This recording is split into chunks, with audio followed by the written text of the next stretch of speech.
Yes, yeah, good morning, good morning. Yes, so nandito po tayo ngayon sa Villa Nostra Vita, Pande, Bulacan. Bago po kami pumunta rito, siyempre nag-pray muna po kami sa biyahe para gabayan po tayo ng ating Diyos Ama at Doktor na Konsensus. Ayun na pinaka-importante sa atin lahat. O di bagar. Ito na nga po, narating na po namin ng Villa Nostra Vita, Pande, Bulacan. At siyempre, napakaganda talaga itong place na to. At siyempre, meron din po dito ang pavilion at hotel. At nandito na po kami para tignan ang ating loob, para mapag-aralan ang ating gawain na balloon stylist. At siyempre, bago po lahat, thanks God, always happy. Yun lang po lagi ko sinasabi, magpasalamat po lagi po tayo. At siyempre, maraming salamat din po kay Olivera Catering, kung dahil po sa kanila, wala rin po ang trabaho. O di baga.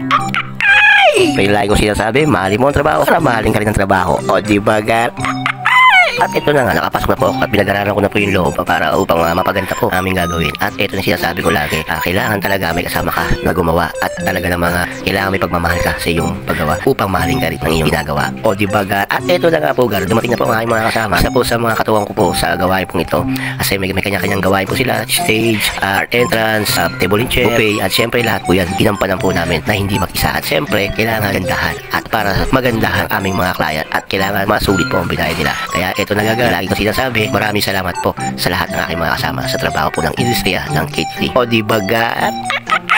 Maraming salamat din po sa aking kasama sa paggawa ng lobo. Talagang napakasipag, talaga ang bilis. O di baga? Kaya ano pa hinihintay, gar? Tara, silipin natin ang finished product. O di baga?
Always happy.